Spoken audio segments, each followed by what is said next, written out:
Hello everyone, welcome to YouTube channel civil service education, जहां आपको UPSC and other civil service examinations related current affairs और भी बहुत कुछ मिलेंगे। आज का हमारा टॉपिक है current affairs of 17 February 2021। Video के आखिर में एक मोटिवेशनल कोट भी दिया गया है, जब जरूर देखें, जो आपके फ्यूचर को ब्राइट और गोल्स को अचीव करने में हेल्प करेगी।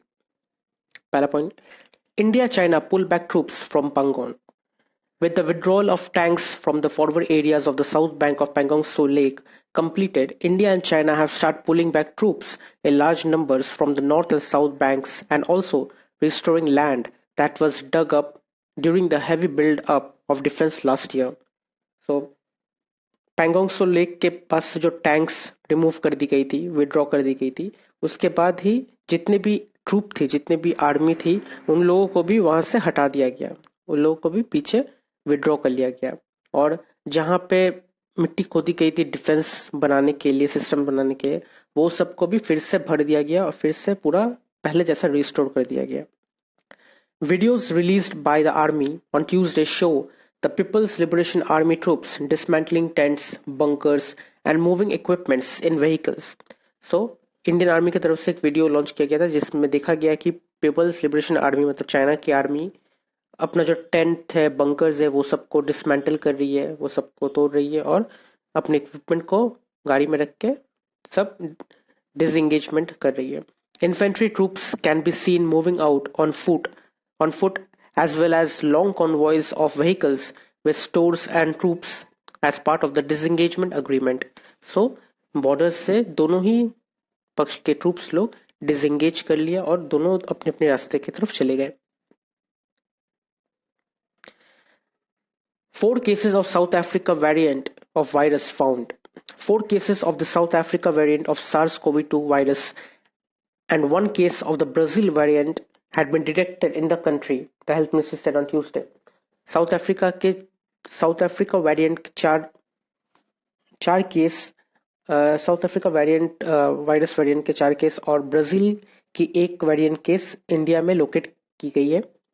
Giving details of the cases, Indian Council of Medical Research Director General Balram Bhargava said South African variant of SARS-CoV-2, which has spread to 44 countries, had entered India.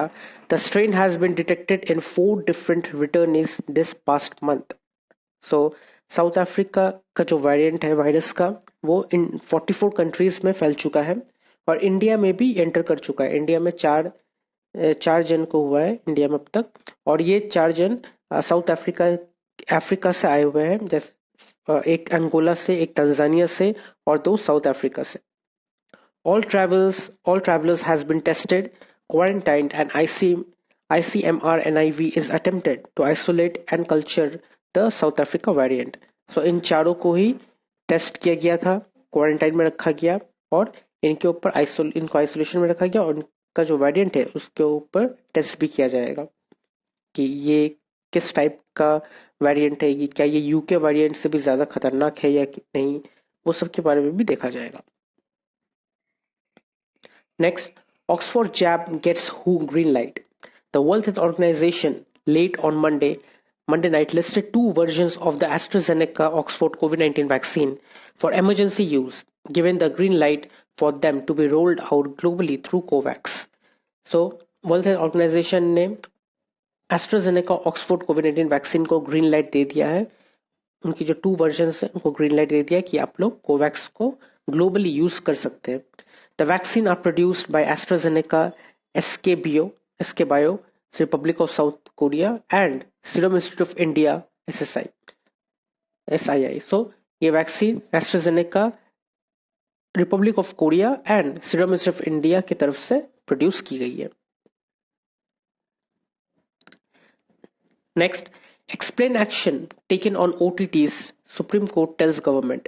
The Supreme Court on Tuesday did not appear convinced with the government's submission that it is contemplating regulations for OTT over-the-top platforms such as Netflix and Amazon Prime. तो supreme court ने government को कहा कि हम लोग आपकी जो submission है उससे कन्विंस नहीं है।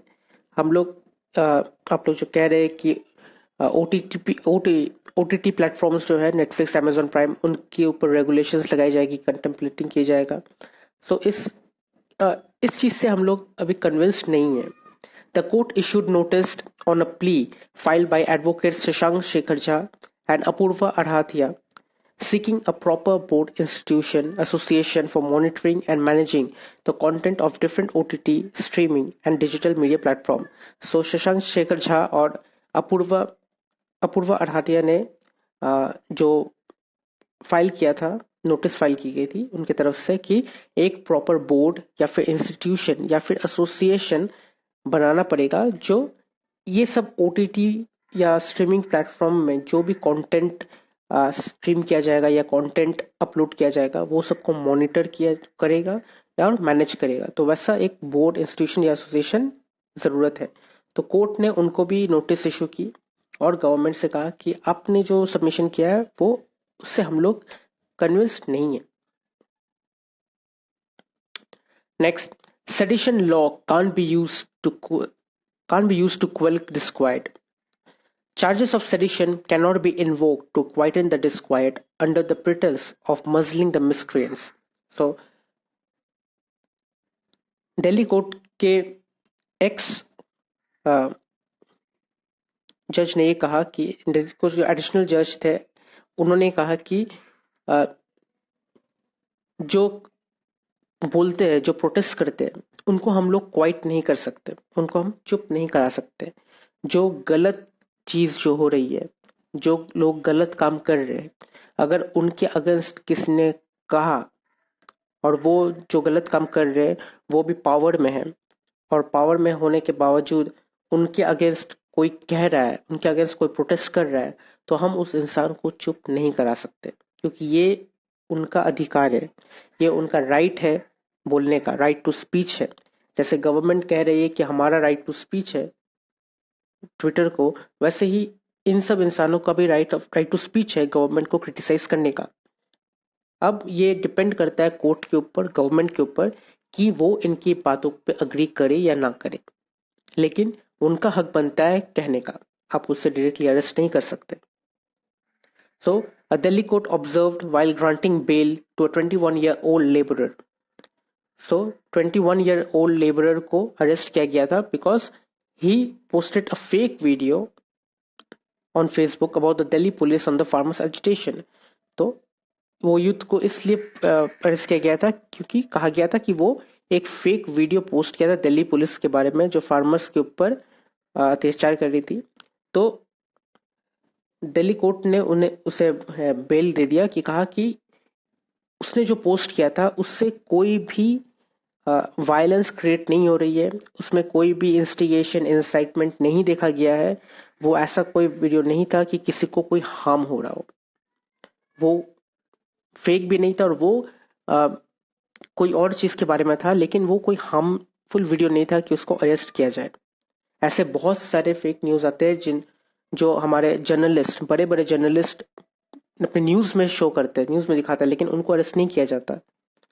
सो एडिशनल सेशंस जज Dharmendra Rana remarked that in the absence of any exhortation, call, incitement or instigation to create disorder or disturbance of public peace by resort to violence, the sedition law cannot be invoked against anyone.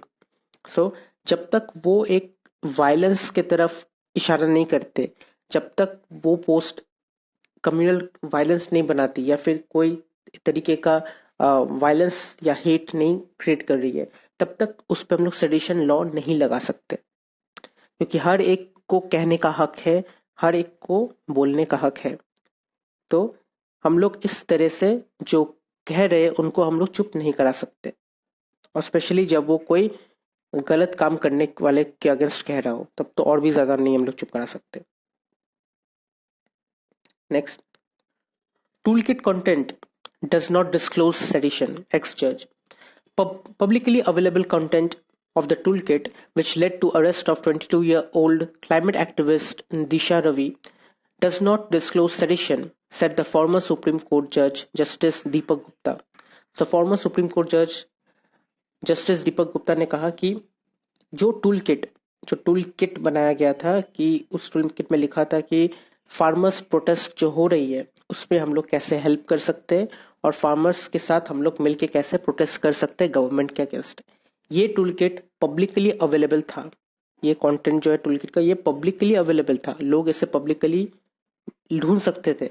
लेकिन इसके वजह से 22-year-old दिशा रवि जो climate activist है उसको arrest कर लिया गया सेडिशन के तहत। सेडिशन के तहत उसे अरेस्ट कर लिया गया। सेडिशन होता है जब आप अपने पावर में जो है गवर्नमेंट उसके अगेंस्ट जब कुछ बोलते हो। तो the first tool kit that I read, which is in public domain. I don't know whether the police have something else, but what is in the public domain does not disclose anything to indicate there is any incitement to violence. Justice Gupta said. Justice Gupta ने कहा कि जो tool kit, जो first tool kit public domain में पाया जा रहा था वो उन्होंने भी पढ़ा और बहुत लोगों ने भी पढ़ा, और वो टूल किट में ऐसा कुछ भी नहीं लिखा हुआ है कि कोई वायलेंस क्रिएट हो रहा हो या फिर कोई वायलेंस को बढ़ावा दिया जा रहा हो, ऐसा कुछ नहीं था अनटिल एंड अनलेस पुलिस को कुछ और मिला हो। लेकिन वैसा कोई भी टूल किट के बारे में डिस्क्लोज नहीं किया गया। सो अगर वैसा कुछ नहीं है तो फिर इस टूल किट के आधार पे अरेस्ट करना ये ठीक नहीं किया दिल्ली पुलिस ने। Youngsters and activist, they may be right or they may be wrong. I may not agree with what they say, but they have a right to say it. So, justice Gupta ने कहा कि youngsters और activist जो है वो लोग सही भी हो सकते हैं, वो लोग गलत भी हो सकते हैं, लेकिन मैं उससे अग्री करता हूं ये मैं नहीं कह रहा, लेकिन उसको ये कहना है ये सही है। वो जब कह रहा है तो उसे कहना देना चाहिए। मैं अग्री करता हूं नहीं करता हूं ये मेरे ऊपर है। By arresting, you are sending a message that don't become an activist or don't take part in this or your future could be in jeopardy. So ये arrest करके लोगों को डराया जा रहा है कि अगर आप अगली बार प्रोटेस्ट करने पे उतरे, अगर आप एक्टिविस्ट बने तो आपको भी ऐसे अरेस्ट किया जाएगा और आपके फ्यूचर को भी खराब कर दिया जाएगा। तो एक तरीके से ये एक धमकाने वाला काम किया जा रहा है।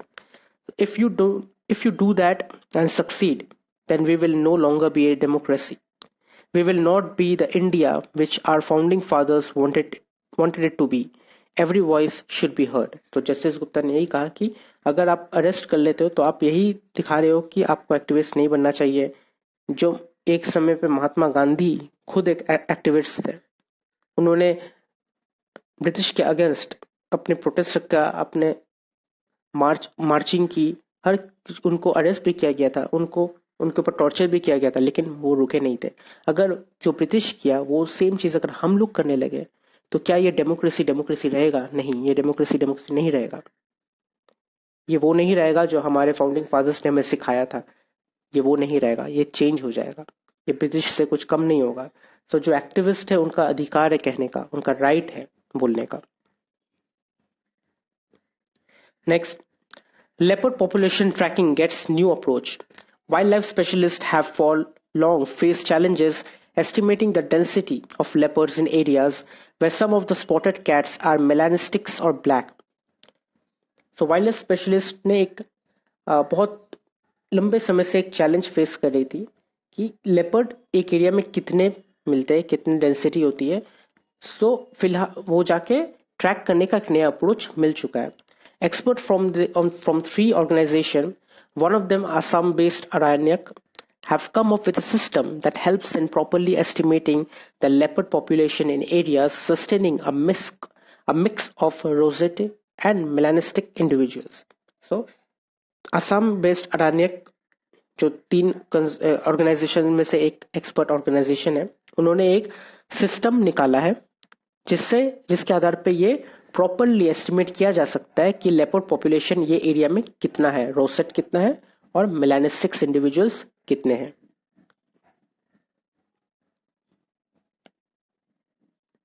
Next, Khan files case in US to push India to pay $1.2 billion. Khan Energy has filed a case in a US district court to enforce a $1.2 billion arbitration award it won in the tax dispute against India. A court document showed ratcheting up pressure on government to pay its dues. तो India का कान energy के तरफ 1.2 billion rupees का due है जो India ने पे नहीं किया था। तो इसके ऊपर केस हुआ था ब्रिटेन में, और वो केस भी कान एनर्जी ने जीत लिया था, और उस केस के आधार पे इंडिया को कान एनर्जी को 1.2 बिलियन डॉलर पे करना है। सो वो पे करने में इंडिया बहुत लेट कर रही है, तो कान एनर्जी ने केस फाइल किया यूएस डिस्ट्रिक्ट कोर्ट में, जो इंडिया को इन्फोर्स करेगी वो बिल पे करने के लिए। In December, an arbitration body awarded the British firm damages of more than 1.2 billion plus interest and cost. So, British firm का डैमेजेस जो हुआ था, जो इंडियन गवर्नमेंट की तरफ से किया गया था, वो 1.2 बिलियन डॉलर तक का है, और वो पे करना पड़ेगा कान्स एनर्जी को।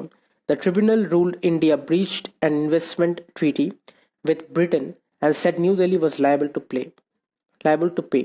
So ट्रिब्यूनल रूल इंडिया, जो उनके इन्वेस्टमेंट ट्रीटी के साथ जो ब्रीच किया था, तो न्यू दिल्ली ने कहा था कि वो लायबल है पे करने के लिए, लेकिन अब तक पे नहीं किया गया। इसके वजह से उन्होंने इंडियन गवर्नमेंट के ऊपर केस फाइल कर दिया है यूएस डिस्ट्रिक्ट कोर्ट में। NBFC stressed assets may rise to 1.5 to 1.8 lakh crore by March end. Stressed assets of non-banking financial companies are likely to touch 1.5 to 1.8 lakh crore, or 6 to 7.5% of their assets under management by the end of this fiscal. So जो stressed assets होते हैं non banking financial companies के, वो मार्च के and तक 1.5 to 1.8 lakh crore तक बढ़ सकती है, टच कर सकती है, जो 6 टू 7.5% तक होगी एसेट अंडर मैनेजमेंट का। However, the one-time COVID-19 restriction window and micro, small and medium enterprises (MSMEs) restructuring scheme of the Reserve Bank of India will limit the reported gross non-performing assets, CRISIL rating said. So CRISIL rating ने ये कहा है कि जो one time कोविड-19 restructuring window है और micro, small and medium enterprises का जो रिस्ट्रक्टिंग स्कीम है, इसके तहत Reserve Bank of India limit कर देगी नॉन प्रॉफिट एसेट, जो ग्रॉस नॉन प्रॉफिट एसेट है, उसमें एक लिमिट लगा दिया जाएगा। Next, GDP to contract 1% in Q3 against the majority view of the rebound in the growth numbers for the December quarter. The house economist of the Wall Street brokerage Bank of America Securities on Tuesday penciled in a 1% contraction in India's GDP for the third quarter. तो जहां पे और भी जो rating agencies है वो लोग कह रही है कि इंडिया का जीडीपी अब ग्रो करेगा थर्ड क्वार्टर में, वहां पे wall street brokerage bank of America securities का कहना है कि इंडिया का जीडीपी 1% घटेगा, 1% कॉन्ट्रैक्ट करेगा थर्ड क्वार्टर में। On an average, economists of almost all rating agencies and brokerages have forecast 0.4 to 0.7 positive growth for the economy that had contracted by a record 23.9% in the first quarter and 7.5% in the second quarter of the current fiscal. तो current fiscal year का first quarter में 23.9% तक decline देखा गया GDP में, गिरा था 23.9%, और सेकंड क्वार्टर में 7.5% गिरा था। सो इस बार ऑलमोस्ट ऑल ब्रोकरेज एजेंसी जो है, रेटिंग एजेंसी है, सबका कहना है कि इस बार 0.4 से 0.7 तक का ग्रो होगा, अब गिरेगा नहीं।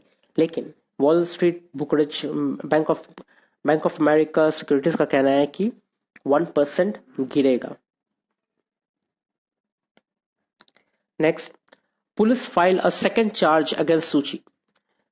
Myanmar's deposed leader Aung San Suu Kyi was hit with another charge on Tuesday after the military imposed a second straight overnight internet shutdown in an attempt to grind down an anti-coup uprising. So, Myanmar की जो leader है आंग सान सू की, उनके ऊपर एक और चार्ज लगाई गई।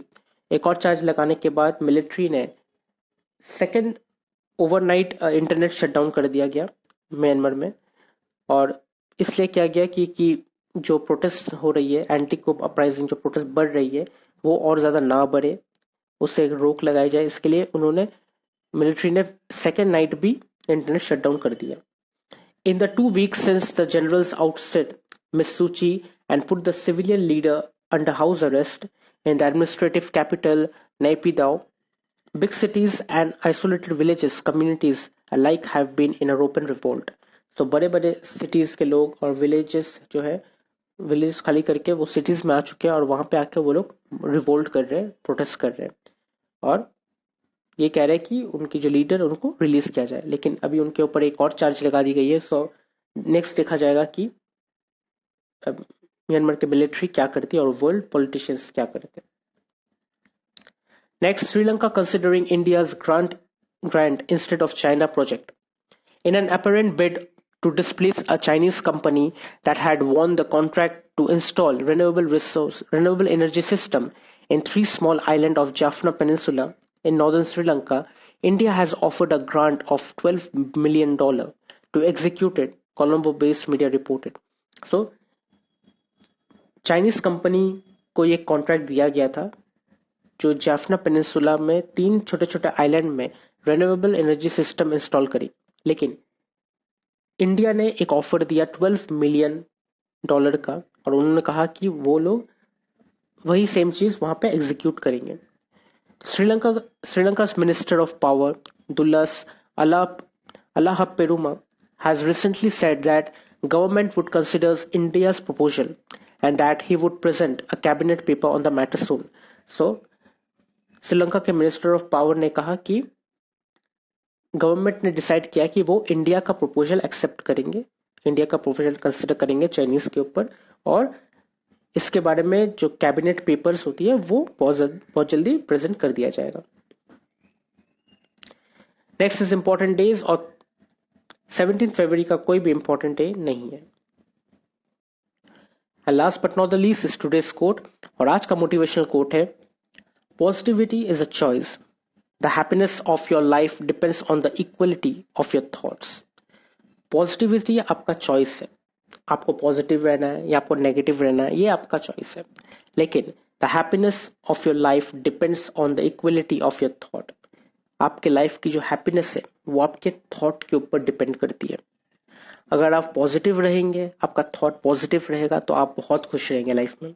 लेकिन अगर आपका थॉट नेगेटिव रहेगा, अगर आप नेगेटिव थिंकिंग रखेंगे तो आपका लाइफ उतना हैप्पीनेस नहीं रहेगा अपने लाइफ के, आपका लाइफ बहुत ज्यादा मिजरेबल हो जाएगा। सो पॉजिटिव थिंकिंग रखना बहुत अच्छा होता है। ये नहीं कहता कि नेगेटिव थिंकिंग नहीं रखना चाहिए, नेगेटिव थिंकिंग रखना चाहिए लेकिन कुछ कुछ जगहों पे रखना चाहिए, वो भी थोड़ी थोड़ी, बहुत ज्यादा नहीं। अगर आप हर एक चीज में नेगेटिव चीज ढूंढते रहोगे तो फिर आपका लाइफ ही नेगेटिव हो जाएगा, आपका लाइफ इतना मिजरेबल हो जाएगा कि आप फिर हैप्पीनेस आपको ढूंढ के भी नहीं मिलेगा। सो हमेशा पॉजिटिव थिंकिंग रखना, हर एक चीज में पॉजिटिव ढूंढना। नेगेटिव तो हम लोग वैसे भी ढूंढते रहते हैं, लेकिन पॉजिटिव ढूंढना और लाइफ में हैप्पी रहना, क्योंकि वही हमारा मेन मोटिव है, सक्सेस एंड हैप्पीनेस। अगर आपको ये वीडियो अच्छी लगी तो आप इसे लाइक कीजिए, शेयर कीजिए, कमेंट कीजिए और सब्सक्राइब जरूर कीजिए। Thank you.